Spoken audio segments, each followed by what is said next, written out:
Is Upland even a Web3 game? You can answer this after watching this video. Hello everyone, welcome. As always, I'm Kusha and I talk about Web3 games in this channel. And as you might know, recently I've been looking at the top 20 games according to the gamefi report by Coingecko, and today I will be talking about Upland. And as you can see in the report, the number of active users has been very steady throughout 2023, and we will check out some other data throughout this video. So what is Upland? Upland is a real estate simulator game. So as it says on the website, the co-founders came together and they were thinking how they could tokenize the real world using the blockchain technology and bringing digital collectibles to their game. But I will get to this later on in this video. So as always, let's look at some metrics. As usual, we come to DApp radar, and as you can see, Upland is not in the top 20 anymore and it's ranking at 22. And Upland is using the EOS blockchain. And while I'm on that subject, it's funny that it's on EOS and it's on the top 20 games according to 2020 records, but Coingecko didn't mention EOS blockchain on being one of the top 20 chains being used for gaming. I don't know why. Okay, back to DApp radar. And as you can see, the daily active users on the game are 21,000, which is very good. And if you look at the historical activity for Upland, you can see in the last bull run, it has grown exponentially. But after the peak, you can see it has a slow decline. But in the past year, it has been very steady. So no growth, but no decline also. About 20,000 people decided to stay on and no one is coming in and no one's leaving the game, but 21,000 is still a good number. And again, looking at the data, so recently the 21,000, they're creating about 200,000 transactions. So for each user, there's about 10 transactions. But previously, you can see that the same number of users created less transactions, so something in game must have happened to create more transactions per user. So, and this transaction could be just collecting the rents as you do in the game or other different things that you can do. So you have to see what is counted as transaction. So as usual, I check the socials, and as you can see, the Twitter is also healthy. The account is active. They're creating posts and reposting, and people are actually engaging with the post. And if you go on Discord, their channel is actually very active. There are lots of people talking about it, and I also got to ask a bunch of questions and they're very helpful about it, so people will answer you, and I really enjoy talking there. And then I went to the YouTube channel for the Upland, and you can see their own channel is actually has a lot of videos, and recently they have uploaded a bunch of tutorial videos so players and maybe the new players can know more about the game. So it is active and it has a good number of subscribers. And also when you search the game, there are a bunch of YouTubers talking about it. Some of them are very consistent and some of them do it like weekly, and you might see daily videos about Upland. So it is active, it's being played, and people are enjoying this game. And since the game is on PC and mobile, so I checked Upland's page on Google Play, and as you can see, it has over 1 million downloads. But as you know, on Google Play, the number of downloads shows how many times it has been downloaded. So if it has been uninstalled and people have removed the game from their phone, it doesn't show that, which is still a good number. But let's go check out their own metrics on this kind of stuff. So on the website where they talk about Sparklet, the utility token, which is on Ethereum, which I couldn't find a contract address for it, and you cannot find any tokens about Upland being tracked on Coingecko or CoinMarketCap. And the way I understood it, that everything happens within the game, and the UPX, which is the in-game currency, is actually tied with dollars. So each $1 equals 1,000 UPX. As they say, there is no need for the fluctuations and having it on different exchanges and those kind of stuff. And when you come down on this website, they give you a bunch of data. So 3 million registered accounts. So I'm guessing these are the people who just signed up, got into the game, they started the game. And out of those, they have 300,000 landowners, which I actually signed up and played. And the first thing you do in the game, actually you go through the tutorial and you have to purchase a land. So I'm actually one of these 300,000. I don't know when this data was uploaded and put on the website. I don't know what's the actual number now, but at that time 3 million, only 10% actually went for the few 5 minutes of the game and purchased the land. So you have to purchase a land to start playing, to be actually considered playing and to progress in the game. Only 10% did that, and from that 10%, only 10% are actively playing, which 30k is not true anymore. It's 22,000, so 3 million active ones, so about less than 1% are actually playing this game. So the retention is quite low. And if you check out the marketplace analytics, you can see that transaction volume and the daily trading volume and those kind of stuff, you can see a slow decline, but it's nothing that it can't be fixed with a cool update or new features being added to the game. A new thing in the game can lift this up and change the trajectory. But if you go and check out the roadmap, you can see that they kind of stop updating the roadmap, at least. So in 2023 Q3 was the last update they gave on the roadmap. So Q4 they didn't say anything, or they didn't update the roadmap, and there's nothing showing for the future updates. But I'm sure if you go on Discord and talk to the team and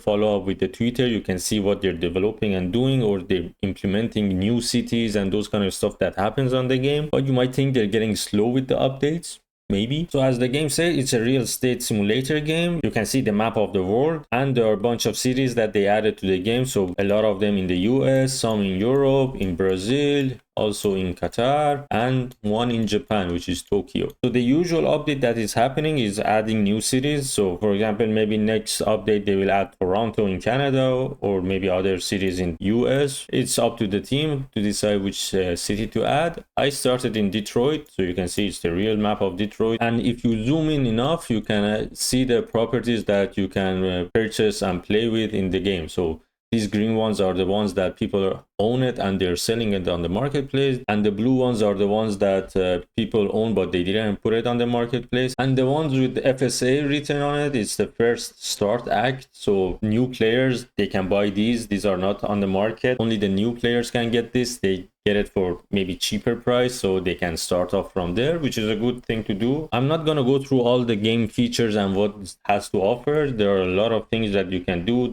There's chats, there are missions to do, you can explore, there are a bunch of collections. They had a FIFA event, they have cars, you can construct buildings in your land, so you can create a shop or a house or those kind of stuff. So you buy the lands with UPX or sometimes dollars, and you get some UPX as the rent or the yield on your land. So the main point of the game is to grow your empire and keep adding to your properties, to your land, to your assets that you can have, and maybe generating some revenue while doing so, trading and flipping houses or lands, which can be quite fun if you're interested in the real estate and you can have a simulator, which is nice. It's a passive game that you can play daily, just once or twice a day. Hop in and check the game and see what's going on, collect your yield, and see if there is a land you want to purchase to make your collections better, to add to your boosters and those kind of stuff. But of course, by no means these are real world assets, and this is not the tokenization of real world assets. This is kind of gamified version or duplication of real world assets in your game. So for example, in this game you can own all of Manhattan, but in real world you have nothing to do with Manhattan. You're sitting in your basement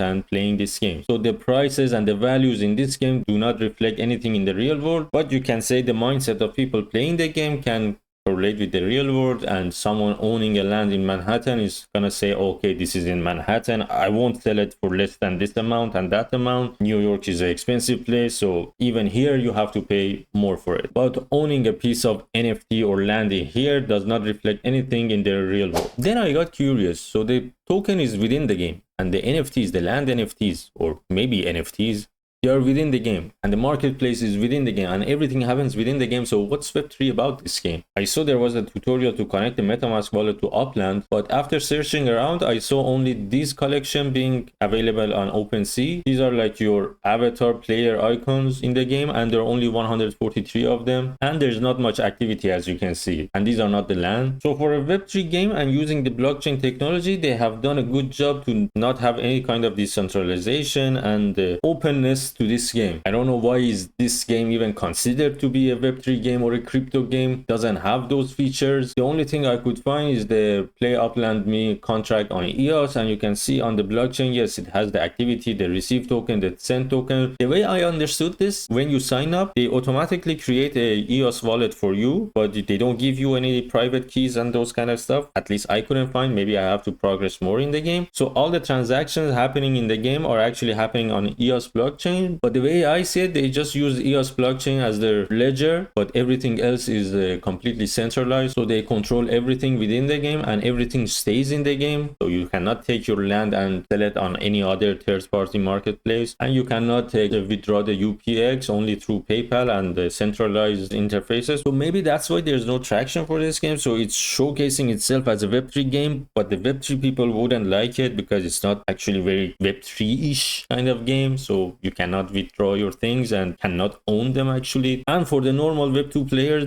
they would see all the buzzwords for the crypto games, which they don't like actually. So they hear the NFT, they hear the blockchain, they hear the token, they say, okay, let's stay out of it. But I would think they would like this game more than the Web3 players. And there's actually earn potential within this game. Although checking out Nexus base, they put the earn potential at 0. I don't know why, but talking to some of the people on Discord and seeing some YouTube videos that people are actually generating money within the game, but the earning takes a lot of time. As long as you're enjoying the game and there's the potential to earn, I would say it's a good game. But as I ask on Discord, it's something like this: you pay everything up front and you're getting it back little by little. Maybe if you stay long enough for other players to give up and go away and just to put in the money and don't cash out, you will be the one left with more income and more earnings for you. So it's a long run game. If you want to make money in this game, you have to put in the time and effort. And as again on Discord, someone shared that they put in $13,000 into the game and they have about 34,000 in-game assets, which if they start selling and try to cash out, and it's a good market, still people buying his assets, he was saying that he would cash out about 60% of that 34. So it's not bad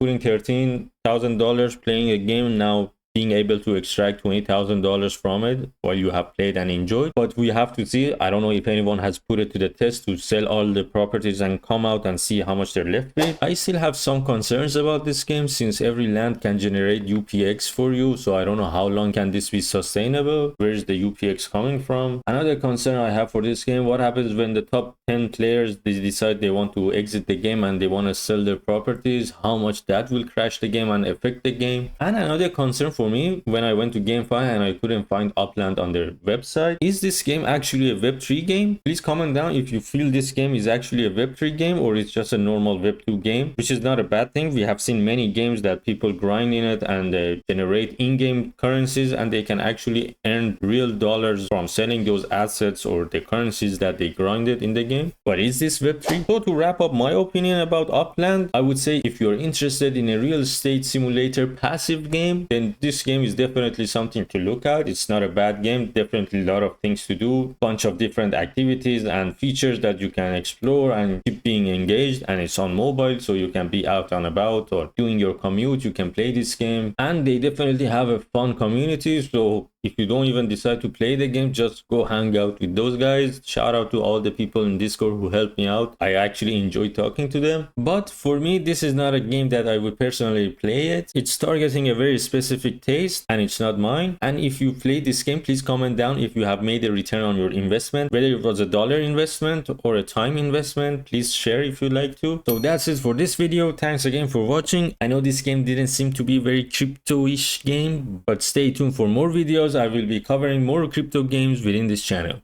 See you around.